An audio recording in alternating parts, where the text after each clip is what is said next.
Here is another little weird thing from FamilySearch and from Louisa Schachschneider that I'm working on right now. There are some, oh my gosh, I wish these little dings would go away. Okay, sorry.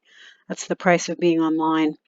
Um, There's some things here. I was able to add a record to establish that Louisa's birth year was in 1836 and that she was born in Germany without actually going here yet. So that's kind of groovy. But there's something else that's a problem. This is another thing that is super, super clumsy about the way that you add and subtract parents in duplicate relationships and things like that in FamilySearch. As you can see, Louisa and August have two children, William and Lydia Kate. Now, Louisa has Lydia Kate, the same Lydia Kate, as you can see here. It's the same ID number, but it accounts for her as Lydia Kate's mother without the presence of a spouse. Now, logic would say to me, I get his, copy his ID number, and I add him as a spouse, right? Let's just try that, see what happens. When you're going to do it, you can either do it by name or you can do it by ID number. ID numbers are specific. It's a much quicker way to merge people, add data, etc. when you're establishing relationships. Let's try to add a husband to Louisa in order to make for Lydia being legitimate.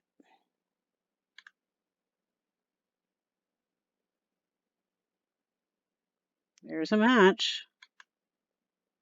It says the relationship already exists, except that it doesn't exist in the world of this setup. It exists up here in the correct complete family.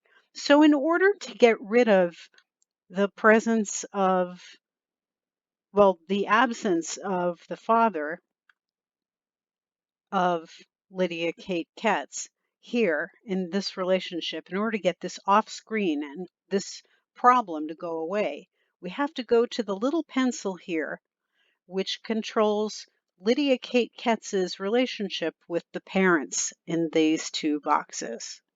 We go here, and we have to actually remove Lydia from Louisa in this relationship. Let me show you what it all looks like. It says add a father. Well, we tried that. That didn't work.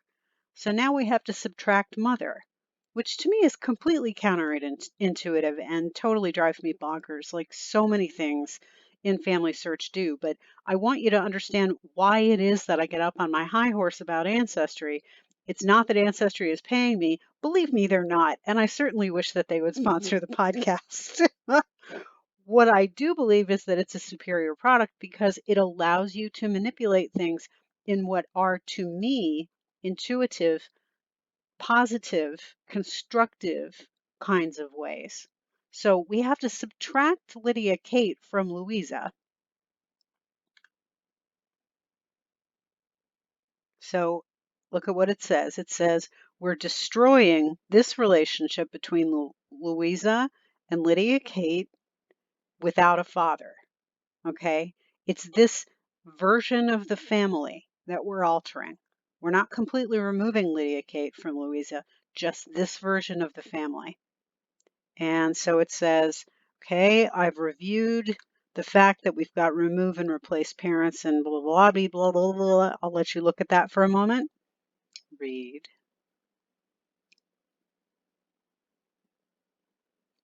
And what we're doing is we're deleting it because I am confident that the relationship is a duplicate.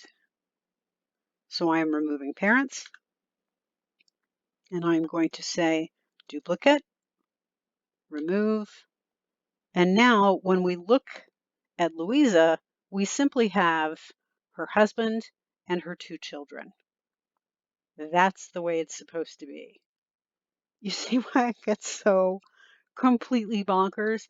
It's so much easier in Ancestry. You simply add parents to people, and you just pull them from a list and you add them, and that makes just a lot more sense. And I'll do a little video of that at some point. I'll just show you how it is that that's done. Not at this moment because I'm in my FamilySearch head, but I wanted to give you that as well. So there it is. Again, any questions you've got, anytime you want to see something new or interesting, please let me know and I will make a video of it. Okay? Thank you, my Patreon supporters. Oops.